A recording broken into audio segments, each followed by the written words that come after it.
Good morning, guys. Today we're going to take a look at page 19 of the Unit 4 Classwork packet. The goal for today is to review a concept that you guys learned in Algebra 1 called point-slope form. Recall that there are three different ways to write the equation of a line.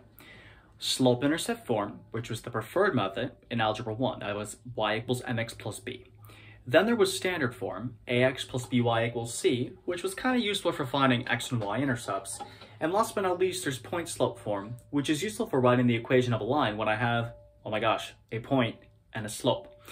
In geometry, when we're talking about writing the equations of lines, 9 times out of 10, point-slope form is actually going to be our preferred method. So even if you have an unnatural attachment to slope-intercept form, my suggestion is you really want to commit point-slope form to memory. Now, as a reminder, the equation for point-slope form is as follows.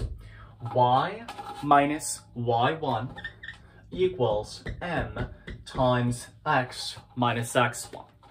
And what I'm going to do here, and I'd like you to do this with me, I'm going to circle the places where we plug in, okay, because this is one of the major mistakes people make.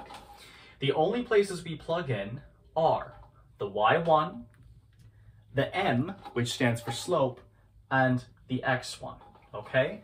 You do not plug in for the x and y. You only plug in for the x1, y1, and the slope. With that being said, let's take a look at an example or two how this would work, starting with example number 1. Example number 1 is really nice because guess what? They actually give us a point and a slope.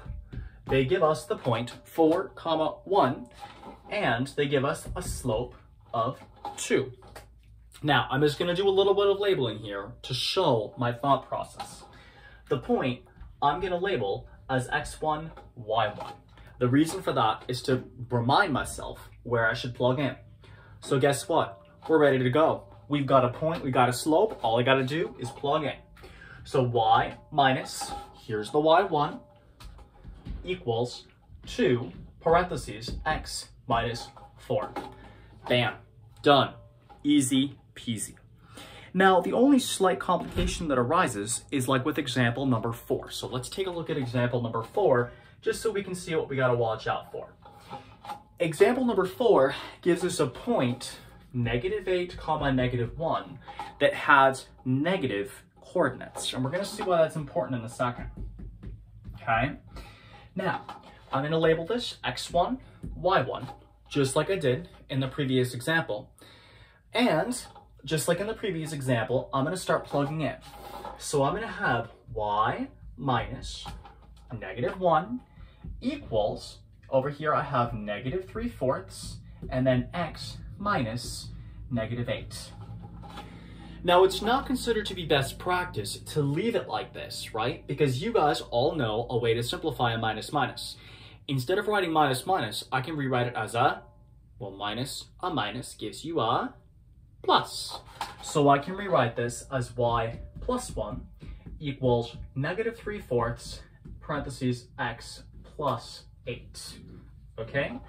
So I'm going to ask you guys on your exams, on the EOC, on any time you're using point slope form, please don't write minus to minus. Please change it to a plus. If you need to pause me for a moment, I don't really have much to say, so you can get this down, be my guest.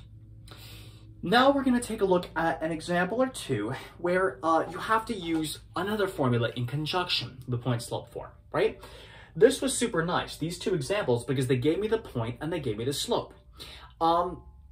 Sometimes they're going to be nasty, and instead of giving me the slope, they're going to force me to calculate it myself. So let's take a look at a scenario when that might happen. And the one we're going to take a look at is question number 5. Once again, which problem are we going to look at? We're going to look at question number 5. Now, question number 5 is going to use this formula right here, but it's also going to use an old friend that we talked about in a previous video, which is known as the slope formula, okay? In this problem, oh my gosh, my head's blocking. In this problem, they give us 2 points, okay? -3, 7, and they give us 1, -1. Okay, now the problem is I have points galore, but I don't have a slope. So in order to use point slope form to write this equation, I need to first calculate slope using this formula. So let's do that. So it doesn't really matter which one I call y2 as long as I'm consistent. So I'm going to say slope equals -1 minus 7 over 1 minus a -3. Let's calculate that out, guys, okay? So I lost 1, I lost 7 more. In total, I lost 8. What's minus a minus? Minus a minus is a plus. A -8 over 4 equals -2. Okay, so I've got my slope and I've got points. So now I am ready to write the equation of the line in point-slope form. The most common thing people ask here is, well, which point do I use? Guess what? It does not matter. So there are actually 2 different ways to write the equation of this line in point-slope form, and let's show them both. Let's assume we use this point right here. Then my point-slope form would be y minus 7 equals -2 times parentheses x plus 3. Why is it a plus 3? Because minus the minus gives me a plus. Alternatively, let's say I decided to use this point instead. Then my answer would be y plus 1, right? Because minus the minus is a plus, equals the slope of -2, parentheses, x minus 1. So for this particular problem, either one would actually be acceptable. Either one would be correct, okay? So bottom line here, point-slope form is going to be the most useful form on EOC for writing the equations of parallel and perpendicular lines. I strongly encourage you to commit this to memory. It will be on the reference sheet, but on an exam like the PSAT or SAT, which many of you will be taking as well, it will not be. So point-slope form is worth committing to memory, and it is worth using because it can make our lives a lot easier when we're dealing with parallel and perpendicular line equations.